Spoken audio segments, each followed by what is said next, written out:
అసెంబ్లీలో diversion politics అనడం కంటే డైవర్షన్ డ్రామా అనడం బెటర్. ఎట్లా చేస్తా ఉన్నారు, ఏ రకంగా చేస్తా ఉన్నారు అనేది ఒకసారి చూద్దాం, దాని తర్వాత మిగతా చూద్దాం. ఇగో డైవర్షన్ డ్రామా. సమస్యలను సైడ్ ట్రాక్ పట్టించేందుకేనా ఎండుతున్న పంటలు, అన్నదాతల మరణాలు, రైతు రుణమాఫీ భరోసాకు ఎగనామం, యూరియా కోసం చెప్పులు, పాస్బుక్ల లైన్లు, 20 రోజులైన ఎస్ఎల్బీసీలో దొరకని డెడ్ బాడీలు, అన్ని అంశాలు అసెంబ్లీలో చర్చలో అసెంబ్లీలో ఇరుకులో పెట్టేటువంటి అవకాశం ఉన్నాయి. జగదీష్ రెడ్డి సస్పెన్షన్ అందుకేనా? గతంలో సినీ నటుడి అరెస్టు, ఇప్పుడు సభ్యుల సస్పెన్షన్. తాను సరిగ్గా పాట పాడలేక మధ్యలో బాగా వాయించలేదని నిందించాడంట ఓ గనుడు. తన అసమర్థతను ఇతరులను నిందించే వాడిని ఉద్దేశించి ఈ సామెతను వాడడం పరిపాటి. అచ్చంగా కాంగ్రెస్ సీఎం రేవంత్ రెడ్డి పరిస్థితి కూడా అలాగే ఉందని జనం అనుకుంటున్నారు. దీనికి తెలంగాణలో నెలకొన్న సమస్యలను శాశ్వతంగా పరిష్కరించలేక ప్రభుత్వం ప్రతి అంశాన్ని డైవర్షన్ చేస్తోంది. దీనికి బెస్ట్ ఉదాహరణగా సినీ నటుడు అల్లు అర్జున్ ఎపిసోడు, ఇప్పుడేమో జగదీష్ రెడ్డి సస్పెన్షను కథ. ఇప్పుడు అసెంబ్లీలో సమస్యల మీద ప్రధానంగా చర్చ రావాలి. ఇప్పుడు దేని మీద చర్చ రావాలి?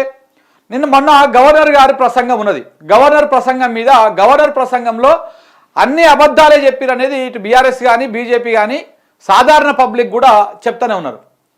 ఆ గవర్నర్ ప్రసంగంలో కాంగ్రెస్ కరపత్రిక లేకున్నటువంటి ఒక స్పీచ్ రాసిస్తే ఆ స్పీచ్ని గవర్నర్ గారు పాపం ఆయన చదివేసారు మొత్తం.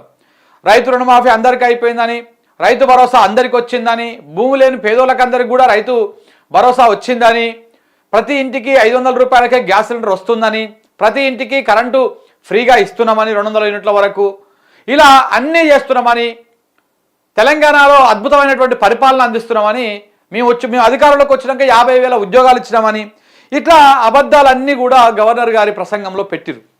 ఇంకా ఏమన్నారు? వరి బాగా అద్భుతంగా పండుతుంది, బోనస్ కూడా మేము ఇస్తున్నాము, రైతులు సంతోషంగా ఉన్నారు, దేశంలోనే అత్యధికంగా వరి పండిస్తున్నటువంటి రాష్ట్రంగా మేము మార్చినాము అని చెప్పేసి కాంగ్రెస్ స్పీచ్ని గాంధీ భవన్లో తయారు చేసినటువంటి స్పీచ్ పత్రాలను గవర్నర్ గారు 2 ఉభయ సభలను ఉద్దేశించి మాట్లాడడం జరిగింది. సో అసెంబ్లీలో కావాలనే చర్చను పక్కదారి పట్టిస్తూ ఉన్నారు. పోయిన అసెంబ్లీ సమావేశాల్లోనేమో అల్లు అర్జున్ను తీసుకొచ్చి తెర మీదకి, అల్లు అర్జున్ ఇష్యూని తీసుకొచ్చి సీఎం గారు స్పందించి దాన్ని అసలు చర్చ పక్కకు పోయింది, ఈ కొసరు చర్చ ముందుకొచ్చింది. ఇప్పుడేమో జగదీష్ రెడ్డి గారిని సస్పెండ్ చేయడము, ఒకవేళ నిజంగా గనక ఇదే కాంగ్రెస్ పార్టీ ఇదే వీళ్ళు గనక ఒకవేళ జగదీష్ రెడ్డి గారు కనుకనే తప్పు మాట్లాడి ఉండుంటే ఆ క్లిప్పు ఇప్పటికే బయటకు వచ్చేది. అసెంబ్లీలో ఆయన తప్పు మాట్లాడినటువంటి అంశము ఇప్పటికే బయటకు వచ్చేది, ఇప్పటికే దాని మీద చర్చ ఇంకా ఎక్కువ పెట్టేది, అని జరిగేది. కానీ అది ఏం జరగలేదు. స్పీకర్ గారిని ఉద్దేశించి జగదీష్ రెడ్డి మాట్లాడినటువంటి మాటలు ఏంటివి? మీరు నన్ను ప్రశ్నించడమే సభ సాంప్రదాయాలను ఉల్లంఘించడము అని చెప్పేసి స్పీకర్ గారు చెప్పినప్పుడు, అది కానే కాదు అధ్యక్ష, ఈ సభ అందరిది, ఈ సభలో అందరికీ సమానమైనటువంటి హక్కులు ఉంటాయి, ఈ సభ అందరిది, ఈ సభని అందరి హక్కులను కాపాడే లీడ్ చేసేటువంటి వ్యక్తిగా మీరు అక్కడ పెద్ద మనిషి తరికలో కూర్చుంటారు, అంతే తప్ప ఈ సభ మీ సొంతం కాదు అనేటువంటి మాటని ఆయన మాట్లాడడం జరిగింది. ఈ సభ మీ సొంతం కాదు అనేటువంటి మాట చైర్ను అగౌరవపరచడం అనేటువంటి మాట అంట.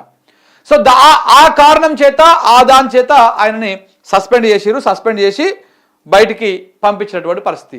అసలు సస్పెండ్ చేయడానికి కారణం ఏంది? స్పీకర్ను చైర్ను అగౌరవపరిచిరనో, లేకపోతే అమర్యాదగా మాట్లాడిరనో, ఏకవచనంతో మాట్లాడిరనో, ఇది కాదు కారణం. అసలు కారణం ఏంటంటే, ఇప్పుడు ప్రభుత్వ వైఫల్యాలు మొత్తము చర్చకు వస్తాయి.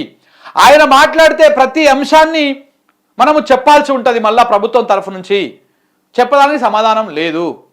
కాబట్టి ఈ రకంగా డైవర్షన్ చేయాలంటే రెచ్చగొట్టాలి. ఆయన ఆవేశపడితే ఏదో ఒక మాట తూలనాడితే దాన్ని బయటకు నూకేసేటట్టు కార్యక్రమం చేయాలి. ఇప్పుడు ఏం చేస్తారు? ఇప్పుడు బీఆర్ఎస్ వాళ్ళు కూడా మీరు చూడండి, బీఆర్ఎస్ వాళ్ళు సపోజ్ బీఆర్ఎస్ వాళ్ళు అసెంబ్లీలో ఇవాళ మాట్లాడాల్సి వస్తే జగదీష్ రెడ్డి సస్పెన్షన్ గురించి ప్రధానంగా మాట్లాడాల్సి వస్తుంది.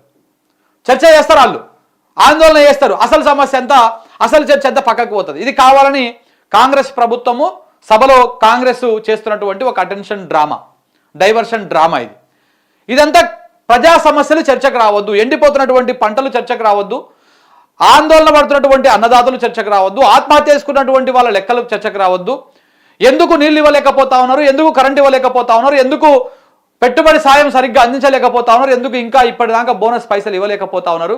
ఈ అంశాలు ఏవి కూడా చర్చకు రావద్దు అసెంబ్లీలో. కాబట్టి ఏం చేయాలి, ఇట్లా డైవర్షన్ చేసేసేయాలి. డైవర్షన్ చేసేస్తే అసలు కథ అంతా సైడ్కి పోతుంది, ఇగో ఈ కొసరు కథ అంతా ఉంటుంది. సో కాబట్టి ఈ రకమైనటువంటి వ్యవహారము నడుస్తున్నట్టుగా కనపడుతుంది. అందుకే ఇలా అటెన్షన్ డైవర్షన్ కోసం మాత్రమే ఈ వ్యవహారాన్ని నడిపిస్తూ ఉన్నారు. అంటే అసెంబ్లీలో అసలు అసలు విషయాలు చర్చకు రావద్దు.